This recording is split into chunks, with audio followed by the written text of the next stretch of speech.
আসসালামু আলাইকুম, বেঙ্গল কিচে সবাই স্বাগত। হ্যালো বন্ধুরা, তোমার সব কেমন আছো?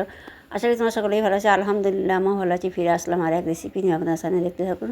আমি মটর রাত্রি ভিজিয়ে রেখেছিলাম, ধুয়ে পরিষ্কার করে। এবার সকালে আমি রান্না করে দেখাবো, দেখতে থাকুন।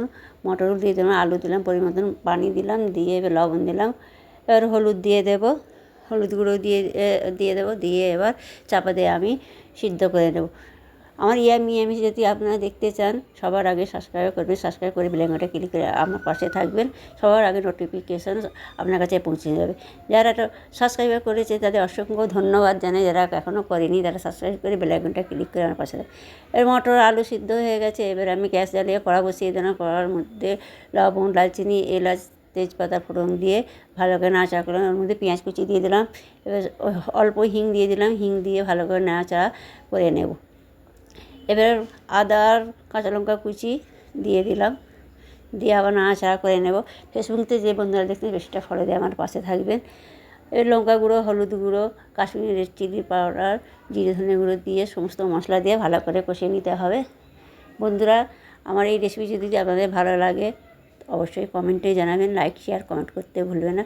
কসুরি মেথি দিয়ে দিলাম, দিয়ে আবার ভালো করে কষে নেব। এইভাবে আমার পাশে থাকুন যাতে আমি আগে বাড়তে পারি। এর মটর সিদ্ধটা দিয়ে দিলাম, দিয়ে ভালো করে আবার কষে নেব।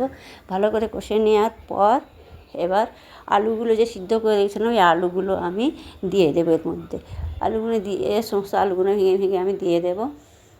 বন্ধুরা, আমার এই রেসিপি যদি ভালো লাগে অবশ্যই লাইক করে আর কমেন্টে জানাবেন। কমেন্টে জানাবেন আমার এই রেসিপি কেমন করেছে। আপনারা যে কমেন্টে করেন সেই কমেন্টে আমি খুব হ্যাপি। এভাবে কমেন্ট করতে থাকবেন, বেশি বেশি করে শেয়ার করবেন বন্ধুদের সঙ্গে, ফ্রেন্ডের সাথে, ফ্যামিলির সাথে শেয়ার করবেন। এবার কষানো হয়ে গেছে, পানি দিয়ে দিলাম, পানি দিয়ে চাপা দিয়ে দিয়েছিলাম ঢাকনা খুলে।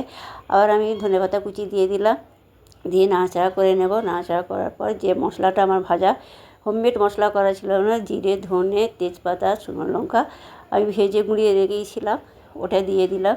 দিয়ে আবার নাড়াচাড়া করলাম। এটা দেওয়ার পর এত স্বাদ পারে বন্ধুরা, এইভাবে আপনারা বানিয়ে দেখবেন, অবশ্যই ভালো লাগবে। ভালো লাগলে অবশ্যই কমেন্টে জানাবে আমার এই রেসিপি কেমন হয়েছে। এবার রান্না হয়ে গেল, সাইড করে দিলাম। এবার আমি লুচিগুলো ভেজে নেবো, এক এক করে লুচিগুলো এইভাবে আমি ভেজে নেব। এবার লুচি ভাজা হয়ে গেছে, এবার একটা ওই তুলে নেবো এইভাবে। হ্যাঁ, আবার একটা দিচ্ছি, দিয়ে ভেজে নেবো। এইভাবে সমস্ত লুচি আমি ভেজে নেব। এবার আপনারা বিশেষ করে শেয়ার করবেন। আর এই রেসিপি আপনারা অবশ্যই একবার হলে ট্রাই করে দেখবেন, অবশ্যই আপনাদের ভালো লাগবে। ভালো লাগলে অবশ্যই লাইক করতে ভুলবেন না। এই লুচিগুলো সব আমি এক এক করে ভেজে নেব।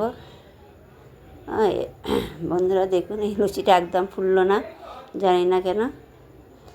এবার সমস্ত লুচি আমার ভাজা হয়ে গেছে, এবার আমরা কমপ্লিট। এবার আপনাদের পরিবেশন করে দেখাবো, আপনারা দেখতে থাকুন। দেখুন বন্ধুরা, কতটা ইয়ামি, কতটা কিউট হয়েছে, খেতে অসাধারণ হয়েছিল। আপনাদের কী বলবো, আপনারা ভালো থাকবেন, সুস্থ থাকবেন। আল্লাহ হাফেজ।